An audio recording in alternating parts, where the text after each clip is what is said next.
One of the most important things of property investing, especially when you're looking at flats in Berea, is to understand the financial position of the building that you're looking at.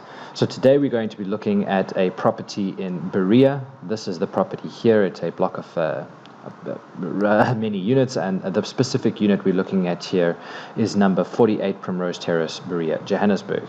I've spoken to the estate agent and gotten the annual financial statements ending 2019, and on the call I've got Thierry Hector, who is a tax consultant, and he's going to help us understand and read through these financial statements. Do you want to say hi quickly, Thierry? Hi Lawrence, how's it going? Good, man. Thanks for being on the call. So let's jump down and look at really the most important part, or the first important part, which is the financial position. Thierry, do you want to talk us through what we're looking at here and what's important for us to understand? Okay, cool. So a statement of financial position is, in layman's terms, is basically a snapshot of a company at a point in time. So if we look in the top left corner, you can see annual financial statements for the year ending 31 December 2019. So it's key to note at what point in time that financial statements was drawn. So you can see already that the financial statements was drawn a year ago. That's very important information because what it tells you, number one, it doesn't include any data or any effects that happen in the economy for an entire year. Now, that time being COVID, right? Correct, yes. And generally what happens is annual financial statements are prepared as at 31 December, and then it needs to go through a review process. So all these numbers, they will go to be audited, and they'll take maybe 2 or 3 months to be finalized. So that's why the 31 December 2020 numbers are not yet ready as of today, which is the 16th of January 2021. Got you. Okay, so basically what you'll see in the statement of financial position, you'll see our assets on the top, which is basically what the company has, what is owing to the company, and so forth. Then we'll come to the bottom, right to the bottom, you'll see our liabilities, and that's basically what the company owes to other people. And then in the middle, you have your equity, which is just the difference between the two. Gotcha. And what is key in the company, what you want to know is, does the company have enough assets to settle its liabilities? And you'll see over here that the company has trade and other accounts receivable of 6 million rand, right? Yeah. That is quite a high number. It's also, it will be reflective of how many units the building has. Yeah, so we did that quick calculation where we took 6 million and we divided it by the levy statement, which is 2,000 rand for this unit. Yeah. Which equals 3,000. So assuming that 6 million is what they're supposed to be receiving on a monthly basis from levies, that would mean that there would be 3,000 units, which if you look at the photo here, that doesn't look quite like 3,000 units, what does that then tell us, Thierry? So that tells us, so if we go back to the financial statements, your trade and other receivables amount is what is owing to the company, and it's generally debt that will be paid to the company within 6 months. So if the body corporate has really good control of its receipt of levies, that amount should equal only 1 month of the levies that it earns. However, it doesn't seem, as you've shown before, it doesn't seem that it has 3,000 units. So that means that the trade and other receivables includes more than 1 month's levy. Yeah, so they're behind on levies, right? Yeah. It doesn't have proper cash control over the amount that is due and payable to the building. And this is just on first indication. It doesn't necessarily mean that is the case. But that's an assumption that you could make. Yeah, exactly. And then you want to look again, you'll see cash and cash equivalents of 110 rand. Now you tell me a building that is of that size has so little money sitting in the bank account. So it's not a good sign. It means that any debt that becomes due and payable on today, it doesn't seem that the company will be able to pay it immediately. Gotcha. Okay, you can see again in total equity. Your equity is basically a cumulative number of the profit that the company has made since it started. You'll see in the prior year there's an amount of 4.4 million. In the current year there's an amount of 4.7 million. So that's an increase in equity of around 430,000. So on the face of it, it looks as if the company has made profit of 430,000 in 1 year. Ideally, that means that the levies exceeded all the repairs and maintenance and management fees and all of that kind of things by 430,000. Okay, that's powerful. Well, that's a positive sign. Yeah. Yeah. And then at the bottom, you can see trade and other payables of around 1.4 million. And the best thing to do is compare your trade payables to your trade and other receivables. Both are meant to be paid within 12 months. So a company is generally liquid and solvent if the trade and other receivables is more than trade and other payables. So this is a good sign.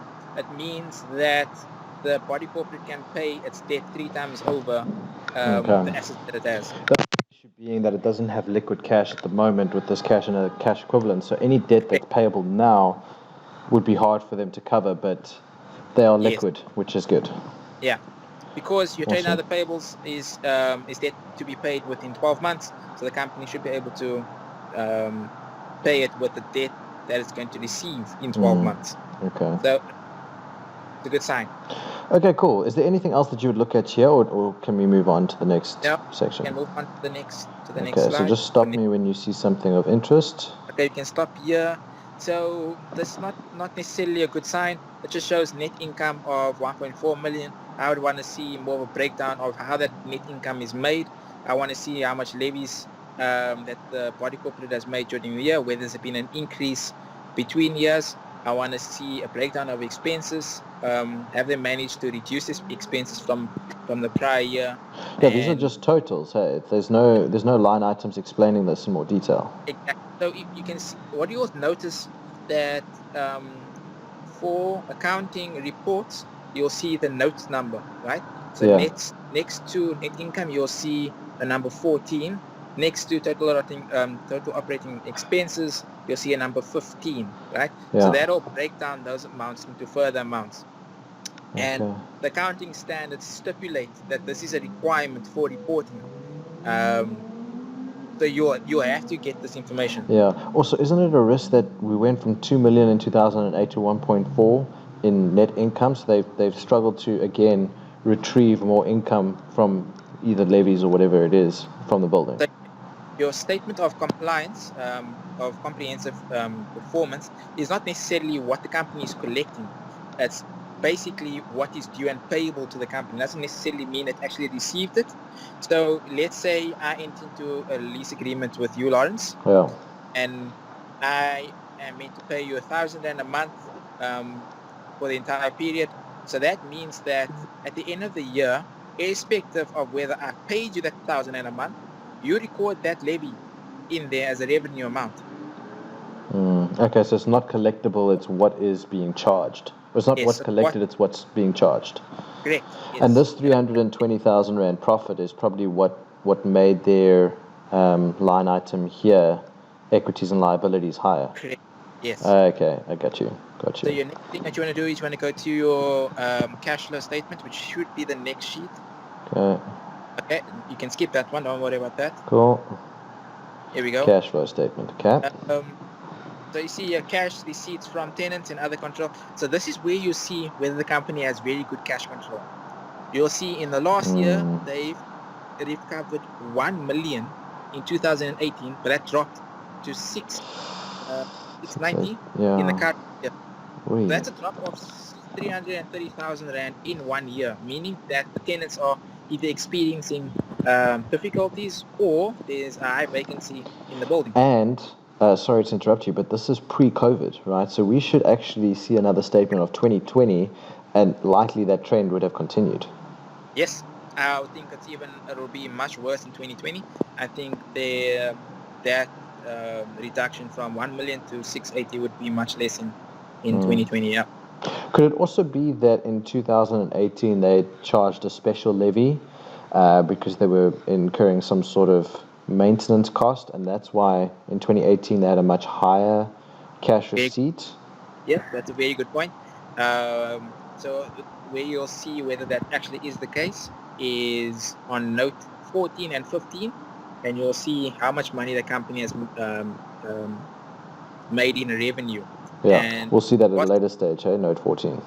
Yeah, okay. Note 14. So that's where we can go next. 14 and 15, we can the breakdown of the revenue. Okay. And is there anything else on this page that you would look at? If we go slightly up, so you can see the cash paid to suppliers and employees. It nearly wipes out all the receipts from the tenant, and that's why it has such a low balance at year end.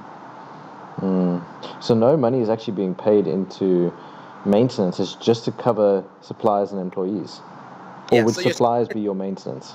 Your suppliers could be your maintenance. Okay, fair enough. Okay, yeah. Look, in my opinion, and just context for those of you listening to this call, me and Thierry are actually looking at buying this building. So I'm actually just asking him questions so that we can verify if this is something we want to do. What's good for me is that they seem to control their income and expenses. They're not at least running at a monthly loss. Yeah. Would you agree? Yes. So it's quite good that they are showing some cash control to a certain extent, even though that the body corporate made 300,000 less receipts from the tenants. They still managed to end up with a surplus in the year. But what you said in the earlier is quite good, that you don't want there to be a special levy in the prior year. You want it to be sustainable cash flow in the company. Yeah. And if there was a special levy in the company, in the body corporate last year, we should be able to see that. It's a bad sign. Yeah, fair enough. Okay, anything else here? No, this is not much. Doesn't provide key information. This is more in the detail. Okay, cool. Where you can work out how long it takes the company, the body corporate, to pay its debt, what's turnaround time, how long it takes for the creditors to pay you, and I mean for you to pay the creditors, and how long it takes for your tenants to pay you. You can work out from this information over here. Okay, but that's pretty detailed. Yeah. Don't know if we. Okay, I could skip that. I assume could skip that. More of a accounting type thing. Worry about this. This shows you what tangible assets that the body corporate has. Okay, so skip that. Wait, sorry, Lawrence, go back up. Yeah. So you'll note, go down to note number 5. Oh, sorry, note number 2. Okay, yeah, note number 2, yes, property, plant, and equipment. So you'll see over here, remember from the statement of financial position, you'll see your trade payables go down, sorry, to note 3. Yeah. Balance at the beginning of the period was 5.3 million. That increased by 1.3 million. And you'll see receipts in the current period of 560. So what this shows you is that the amounts that was owing to the body corporate increased by 1.3 million, but they've only received 560,000. Oh, geez. So 1.3 is what they invoiced or what they were supposed to get, and 560 is what they actually got from levy payments. Correct. Yes. Yo. So if 560 divided by the average levy per unit, you should get how many units there are in the building. 280. Okay, that looks more reflective of the image that we're seeing here. That looks more accurate. Okay. So that's how you can work out the number of units based on the levy price per unit. It's a rough estimate. Yeah. Because not everyone's paying the same amount of levies. The one you could have looked at might be the lowest in the building. That means that the 280 is would be inflated. Otherwise, the 2,000 was on the upper end of the spectrum. That means that there could be much more units in the building. But there's this trend here of, 2018 they had more years of billing. They received more of their levies to much less in the second year, and that's either that the tenants aren't paying or the landlords aren't paying levies, or that there's a lot of empty units in the building. Correct. Or it could be a special levy, as you said, in 2018. Okay. Yeah. Cool. Anything else? Let's go down to note 5 quickly. trade payables, just to see if they're paying their debt. So you'll see water and electricity went down by 300,000. So that means that it's a good signal. It means that they are paying the expenses as they fall due. Yeah. However, it also means that they're tying up their cash flows in other payables. Yeah. Okay, nothing big But jumps now out for here. me, again, I'm seeing here 2018 a bigger amount than 2019. So that's again an indication of less rooms are being used, or less less units are being occupied. It's definitely an indication that less rooms are being Okay. that less people are paying levies. Yeah. What's also noticeable is that city accommodation that dropped by 900,000. City. Is it City Power or City? It could be City Power. City Power. Yeah, I think that's City Power. Yo, that's huge. Yeah, massive drop. I mean, that could be though that there was an error at the City Power's invoice. I don't know. Jeez. Yeah, possibility. So if I was on the a member in this building, I would want to know what happened over here. That's very, very strange. Sure.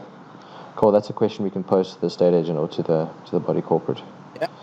Okay. Anything else here? There's no financing cost. That means the body corporate has no debt obligations. That's good.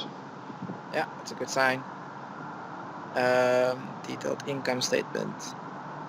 Well, it's not much detailed, is it now? Jeez, yeah. Yeah, see, this is not good. It doesn't split out to More detail. what type of rent it is, or what or how that rent is being made up. That's just two big numbers. We won't be able to see if it was a special levy or if it was your normal levies that you're being received. Because generally, it's kind of difficult to not have a trend in saying that it's not like the body corporate rents out units. It's either or not. You know what I mean? But they do have here income/rent/levy, so it could be the case that they do actually have a few tenants themselves as the body corporate. You're saying that the body corporate owns units, but I don't think it does. If so, they would reflect it in their statement of financial position, which is right on top. Yeah, fair enough. That they own units. So I think they're writing the word rent just to make it user-friendly to the people that are reading it. It's not actually rent. Okay. And then anything else here? Line 15 or note 15? So this will show you if the body corporate is managing the expenses effectively. What you want to normally see is that the increase between the years should be your inflation rate. Anything more means that the company is not accurately controlling the expenses, or unless there's been something that big happening in the year, like a water leak or something like that. What I'm noticing, if I just look at some of the numbers, most of them are a slight increase, which is great. One of the key things I'm seeing as well is that there's less repairs, less electrical repairs, less waterproofing repairs. Is that a good sign, or is that not really that important? The numbers are quite small. Okay. So if we take that as a percentage of the levies that are being earned, I think it's quite low. So I think either they're not making repairs to the building, they could be letting the building suffer, or just that their maintenance has been quite good, and that they don't have to spend that much money every year. Is this a bloated figure for you? Salaries and wages of 149? Well, if of a building of around, if there are 300 units, I think they need quite a big servicing department. But 149,000, like what staff do you generally need for body corporate?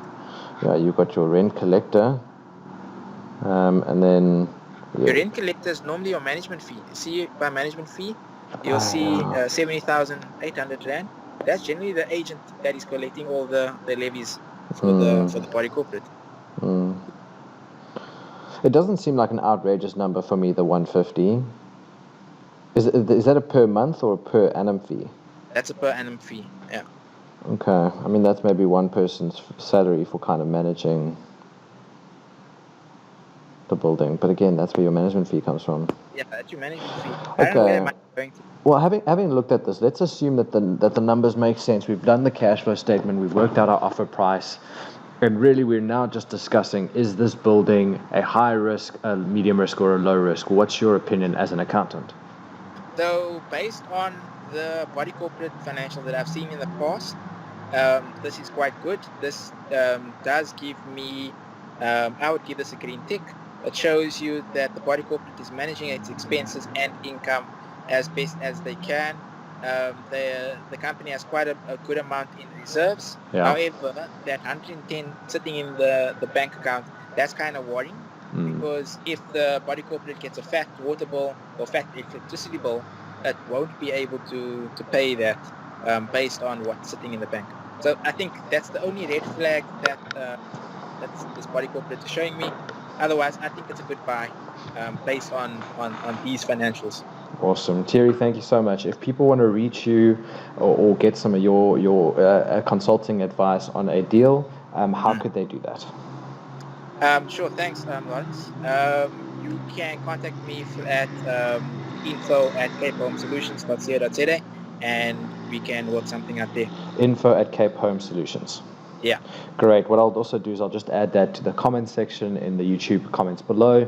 Guys, if you do want to get his services and his value in terms of reading your own financial report, please contact him. Thanks. Cool.